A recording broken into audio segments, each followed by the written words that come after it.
Hello, my name is Jay Damle, and I'm the author of the book on schedule delays. Why do they happen and how to avoid them? The book is available on Amazon. I also have a website, www.bookonsscheduledelays.com. Please visit the website as there are a few free bonuses available for you when you visit the site. In the last presentation, we reviewed how you develop a logic, duration, and resource-driven schedule based on the scope of work, WBS or work breakdown structure, OBS or organization breakdown structure, estimates of equipment and commodity delivery times, quantities, and man hours that are planned for. However, there is one extra step that you must take, and that is to validate that your schedule is achievable but aggressive before you present the same to your company or client's senior management. The schedule also must possess the necessary schedule integrity, and is a robust document that will not fall apart in the storms that it will face throughout its life. Towards that goal, you must prepare as a minimum the following key documents and reports. The basis and assumptions document. This is a key document in your senior management review package and the presentation that you will make to them. It covers the boundary walls for what is included and what is not.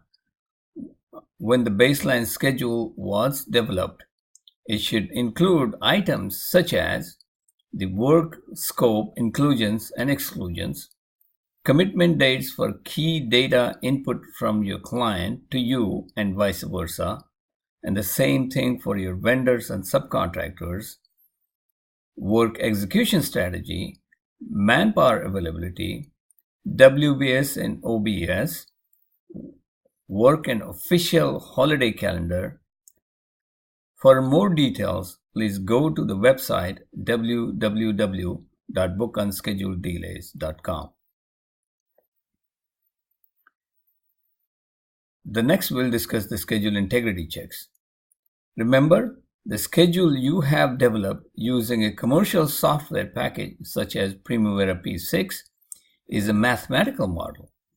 To keep this model clean and as close to reality as possible, make sure that you have used only acceptable logic relationships and lag values, minimum constraints, and have no open ends, meaning every activity other than the start and completion activity has at least one predecessor and one successor.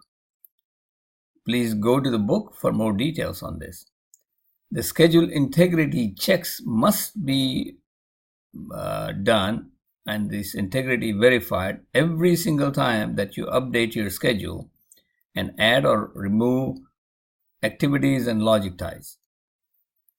Next, validate that your schedule can reliably predict your project's completion date. This is the edge that you're looking for. There are two key tools which you will be able to use for that purpose.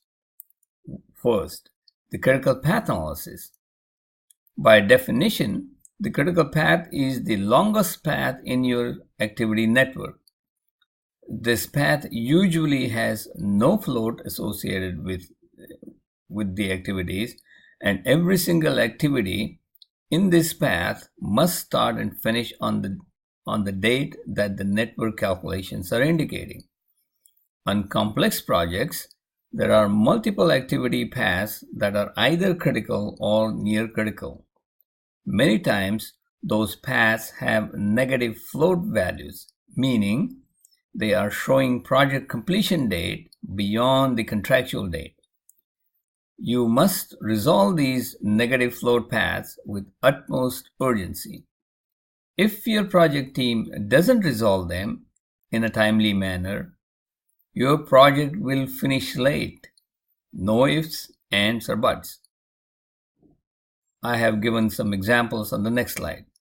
The process to resolve the paths is discussed in the next chapter.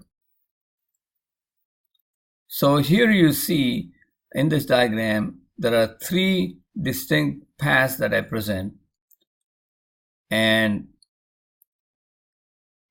all of these paths, they are going beyond the project completion date, and therefore you must resolve them.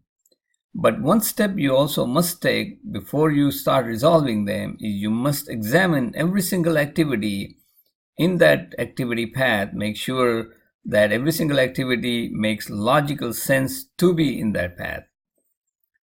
Path 2 and path 3, for example. In a path 2, you have activity sequence showing activity BA, BB, BC, and then BD and BE, but there is an activity ZX which seems to be out of place, and therefore you must investigate whether that activity really belongs there or not. If it doesn't, then you must remove that activity out of that path, find its proper home, and then move on. And same thing about the activity path 3. But that has to be done as judiciously as possible and as early as possible. If you let them fester, I can guarantee you that you will finish your project late. The second thing you must do is that you must avoid cumulative progress, that is related delays that are tracked by maintaining your project percent progress or S curves. For detailed discussions on this important subject, please visit my website to buy the book and read through chapter 8. The diagram here shows that your actual percent progress is less than your planned percent progress. And the rate at which you are making that progress, it looks like at that rate you will finish the project late. So what you must explore is A, why these delays are happening, why are you not making the progress, and then take corrective actions to make sure that your actual progress slowly moves back to that planned progress curve. In chapter 9, we'll go over how to tackle this issue.